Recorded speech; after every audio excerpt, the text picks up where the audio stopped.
Hello, Musto0063 back again for the continuation of the Mega Man 3 Let's Play Perfect Run project. We started off with a pretty easy stage last time. Because I'm tackling this LP in the same order as the Perfect Runs, we're going to have a pretty easy stage this time too. Magnet Man. Well, easy in theory anyway. I do not do an especially good job of making it look so. The first room is full of these magnet enemies which scroll across the screen, and when you're standing directly under them, you raise up a little because of course Mega Man is metallic. If any of them are low enough to shoot, you might as well do so, as the chances are they'd be sufficiently low to the ground when Mega Man gets sucked up by them, he'd probably get hit. What I'm doing here is demonstrating a trick that if you can get a magnet to scroll rightwards, then you can pretty much just let it carry you through the screen with the barest minimal effort on your part. Of course, the effort isn't actually getting one to scroll rightwards, so probably not worth it, but thought I'd show it off anyway. A delightful whistle. And while I'm sure you'll know exactly who this is, just in case, to avoid spoiling anything, I'll refer to him as Brakeman, as the game does. He'll walk around on the floor and shoot Mega Buster looking pellets at you, but only when he's jumping. He never shoots when he's on the floor, so the best strategy for dealing with him is to get behind him and shoot him in the back. That sounds awfully cowardly, doesn't it? Now here's me making a right pig's ear of dealing with that giant Springer, getting hit to it, or rather its missile, twice! You never know when clumsiness is going to strike. Fortunately, I do a much better job taking out the second one in that room. There are a couple of floor walking enemies to deal with there. They're pretty slow moving, so just keep your distance and fire away. They only take 3 hits each to kill, and you should be fine. The giant suckers, or are these actually magnets? It's difficult to tell. Make this area a little more hazardous because you constantly feel like you need to fight the attraction. But again, with the floor walkers moving pretty slowly, you should easily have enough time to take them out before they get too close. They're back! Reappearing disappearing blocks. Now, because I effectively have all their occurrences consigned to memory, they rarely ever pose a problem. But what makes this area perhaps slightly more nerve-wracking is the presence of these suckers, or magnets, whatever, because when you're trying to concentrate on the blocks, you really don't want to have to worry about constantly fighting against being pulled to the side. Even more so when insta-death pits suddenly come into play. Now up here is New Shotman, and he's rather irritatingly positioned. Case in point. It can also be quite tricky hitting with the regular Buster without taking damage yourself. Thanks for the 1-up though. One last giant Springer to deal with. Fortunately he starts a good distance away from you, so the missile should be the only thing to worry about here. Make sure you take those out and you'll be fine. And thank you for the 1-up too. To be honest, the game's easy enough without dropping 1-ups all over the place. That brings us to Magnet Man. He'll always start off by jumping twice to make it across to the side of the room. Now I'm not sure whether his first move is always to act like a magnet and try to pull you into him, but I can't recall him having done his other move first actually.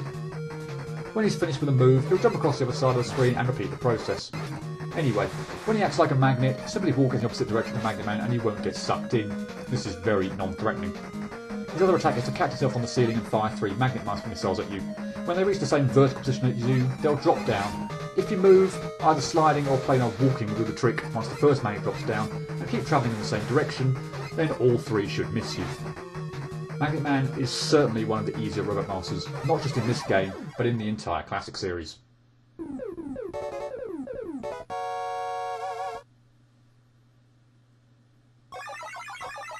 Weapon get animation, weapon bar filling up again, and we've obtained Magnet Missile. A magnet, go figure, fires out initially horizontally, but if there's an enemy on screen at a different height to where it was fired, once it reaches the same X coordinate as that enemy, it'll then vertically attack it. Can be quite useful. So, despite the clumsiness on a couple of areas on that level, hopefully none of you are thinking that I couldn't clear this stage perfectly. And it wasn't even the reappearing disappearing blocks causing the clumsiness. Well, rest assured, I could. So yeah, enjoy the perfect run.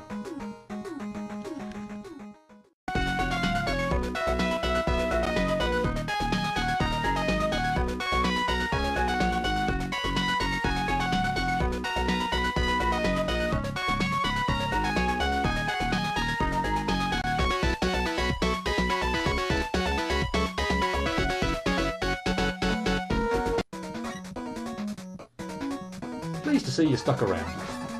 The magnet screen was no trouble whatsoever. There were a couple of occasions where you need to keep your wits about you and not just rush the area.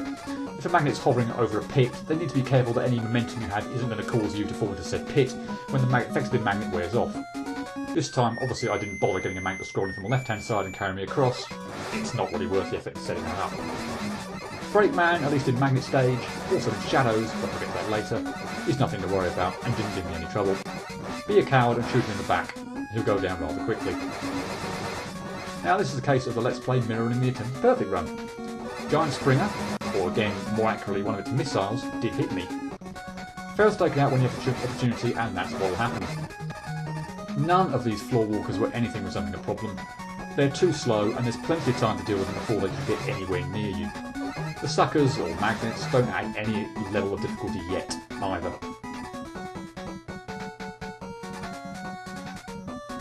Now, I've gone on about reappearing and disappearing block patterns generally not being a problem, and that was the case here too.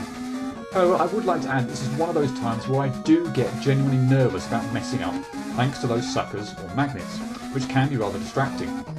Fortunately, when they do come into play, the sections you need to clear are short and only ever involve 4 blocks to keep track of, so at least the block pattern is somewhat simplified. But yeah, always nervous on that section. And again, Let's Play mirroring attempted perfect run. New Shotman ended my run on 2 occasions. What can I say? He's annoyingly positioned, and he's right at the end of the damn stage too. You need to try to lure his arcing shots so he doesn't fire 2 at you in quick succession on that rightmost platform. That'll be very difficult to dodge. So I waited at the top of the ladder for his first arcing shot before making my move, and it seemed to work out fine. No such problems with the final Giant Springer, as said it's quite a distance away from you, so concentrate on the missiles when they get in range. No problems either with Magnet Man. No pulling controls out of their sockets this time. That's about the only way I see myself messing up this fight. But now, as it's pretty well evidenced in this fight, it might be a good time to raise a point about the controls in Mega Man 3. I find it almost ridiculously responsive to any slight movement on the control stick, and this manifests itself more often than not in causing Mega Man to face in the opposite direction to the one you wanted. The number of missed shots I have in this fight is laughable, all the result of Mega Man turning around to face it in the wrong direction, presumably because my finger happened to brush the control pad. I don't experience this problem to anywhere near the extent I do in Mega Man 3 in other Mega Man games, so I'm assuming it's a sensitivity issue with this game rather than me making a twit out of myself. Hey, if it is me, then I'll hold my hands up and confess to the extreme clumsiness. But yeah, it just seems to happen far more frequently on this game than I'd expect. Oh look, he's beaten. Yeah, sorry for the slight tangent, but I had very little else to say about Magnet Man.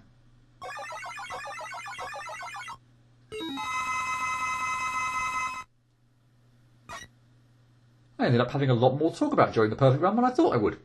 I honestly expected there'd be hardly anything. Don't worry, the shortness of this difficulty analysis will more than make up for it. Magnet Man stage was beaten in a measly 10 minutes, the shortest time to date spent trying to clear any stage. I only suffered 3 outtakes, none of them on the Robot Master. Again, the fewest number so far in this Mega Man Perfect Run project. A Big Springer, with missile anyway, ended 1 run, and New Shotman ended 2. New Shotman is pretty much the only really tricky part of the stage, assuming the reappearing disappearing block segment doesn't pose you any trouble.